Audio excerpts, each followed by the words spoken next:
नमस्कार। आज हम बात करते हैं मुद्रास्फीति के परिणाम या मुद्रास्फीति के आर्थिक प्रभावों की। मुद्रास्फीति हमारी अर्थव्यवस्था के ऊपर बहुत व्यापक रूप से प्रभाव डालती है। ये हमारे उत्पादन, उपभोग, विनिमय, वितरण, बचत, आय के ये विदेशी व्यापार, विदेशी विनिमय दर, इन सबको प्रभावित करती है।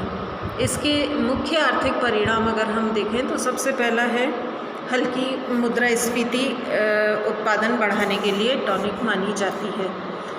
अगर मुद्रास्फीति की दर मंद गति की हो या धीमी हो तो मुद्रास्फीति उत्पादन के लिए लाभकारी मानी जाती है।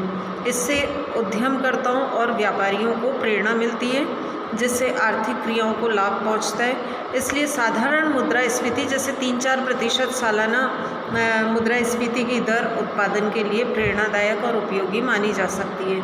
इससे कृषिगत उत्पादन और औद्योगिक उत्पादन को प्रोत्साहन मिलता है, लेकिन मंद गति की मुद्रास्फीति की दर के लिए कोई सुनिश्चित रेखा खींचना कठिन होता है। तीव्र मुद्रास्फीति का समर्थन कोई भी अर्थशास्त्री नहीं करता है। दूसरा है उपभोग और जीवन स्तर पर प्रभाव। मुद्रास्फीति की दशाओं के निरंतर चलते रहने से स्थिर आमदनी वाले समूहों जैसे श्रमिकों, वेतनभोगी, कर्मचारियों, पेंशन होल्डर्स आदि की वास्तविक क्रय शक्ति कम हो जाती है, जिससे उनके जीवन स्तर पर विपरीत प्रभाव पड़ता है और उनकी कार्यक्षमता में गिरावट आती है। इससे सामाजिक असंतोष भी बढ़ता है और इसके राजनीतिक परिणाम भी गंभीर हो सकते हैं। तीसरा है ऋणदाता और ऋणी पर प्रभाव। मुद्रास्फीति में कर्जदाता घाटे में रहता है, जबकि कर्ज लेने वाला या ऋणी फायदे में रहता है। अब मान लें एक्स वाई को 100 रुपये 12% वार्षिक ब्याज पर उधार देता है, लेकिन वर्ष के अंत में वाई को 112 रुपये वो लौटा देता है। लेकिन अगर इस बीच में मूल्य स्तर 20% बढ़ गया तो एक्स को 112 रुपये में मिलने पर भी इसकी क्रय शक्ति मुद्रास्फीति के कारण कम मानी जाएगी। इससे उसे आर्थिक हानि होगी, जबकि वाई फायदे में रहेगा। तो इसलिए मुद्रास्फीति ऋणदाता के लिए नुकसानदायक होती है, लेकिन ऋणी के लिए वो फ़ायदेमंद होती है। और यही कारण है कि तीव्र मुद्रास्फीति की अवधि में लोग उधार देना कम कर देते हैं या बंद भी कर देते हैं। इस तरह मुद्रास्फीति हमारी बचतों को हतोत्साहित करती है। मूल्य स्थिरता के वातावरण में बचतों को प्रोत्साहन मिलता है, क्योंकि लोगों को मुद्रा की क्रय शक्ति में विश्वास रहता है। मुद्रास्फीति की दर के बढ़ने से मजदूरों की वास्तविक मजदूरी घटती है, जिससे वो आंदोलन का रास्ता अपनाने पर विवश होते हैं। अतः मुद्रास्फीति का श्रमिकों के जीवन स्तर पर विपरीत प्रभाव पड़ता है। तो मुद्रास्फीति के आर्थिक प्रभाव अगर हम देखें तो वो प्रतिकूल ही होते हैं। नेक्स्ट है मुद्रास्फीति राष्ट्रीय आय व धन का वितरण। ये माना जाता है कि मुद्रास्फीति आय और धन की असमानता को बढ़ाती है। ये धनी को अधिक धनी और निर्धन को अधिक निर्धन बनाती है, क्योंकि मुद्रास्फीति के समय उद्यमकर्ता व व्यापारी तो अपनी आमदनी बढ़ाने में समर्थ हो जाते हैं, लेकिन निर्धन वर्ग की क्रय शक्ति में भारी गिरावट आती है। मुद्रास्फीति के कारण लोग वास्तविक संपत्ति जैसे भूमि, मकान, जेवर आदि खरीदने में अधिक रुचि दिखाने लगते हैं, जिससे उत्पादक विनियोगों पर कम ध्यान दिया जाता है। फलस्वरूप अर्थव्यवस्था की उत्पादन क्षमता को बढ़ाने में कठिनाई उत्पन्न हो जाती है। मुद्रास्फीति ब्लैक इकोनॉमी का कारण और परिणाम दोनों मानी जा सकती है, जिससे समाज में आर्थिक असमानता बढ़ती है। नेक्स्ट है मुद्रास्फीति और विदेशी व्यापार।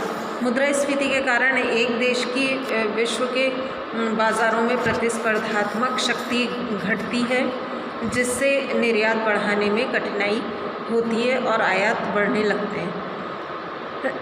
इससे व्यापार का घाटा भी बढ़ता है, देश की विनिमय दर का ह्रास होने लगता है और कभी कभी मुद्रा का अवमूल्यन भी करना पड़ता है। इस तरह मुद्रा के बाहरी मूल्य में गिरावट की दशा उत्पन्न होती है, जो आगे चलकर भुगतान असंतुलन और विदेशी ऋणग्रस्तता की समस्याओं के रूप में गंभीर स्थिति उत्पन्न कर देती है। फिर है मुद्रास्फीति और बचत घाटा।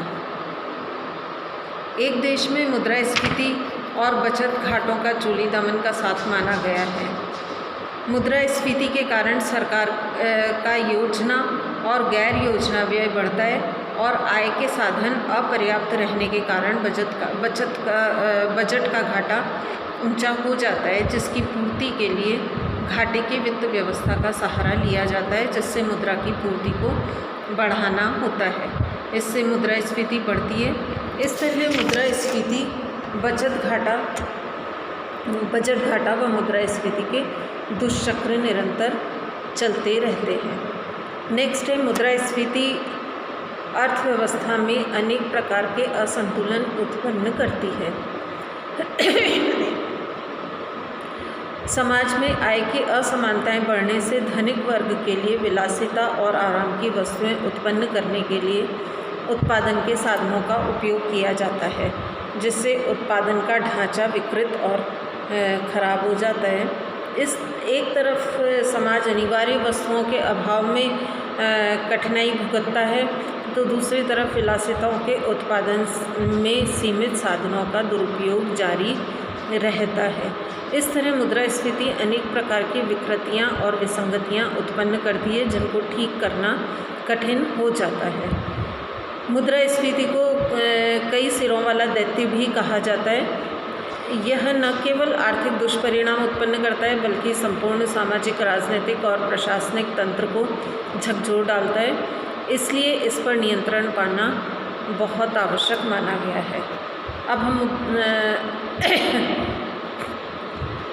अब हम बात करते हैं मुद्रास्फीति पर नियंत्रण स्थापित करने की विधियों के बारे में।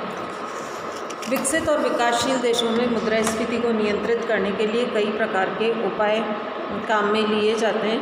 विभिन्न उपायों का चुनाव मुद्रास्फीति की प्रकृति और स्वरूप तथा संबंधित देश की विशेष आर्थिक परिस्थितियों पर निर्भर किया जाता है।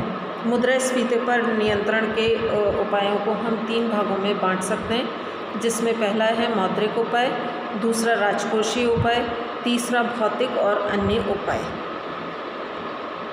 अब इसमें हम मौद्रिक उपायों की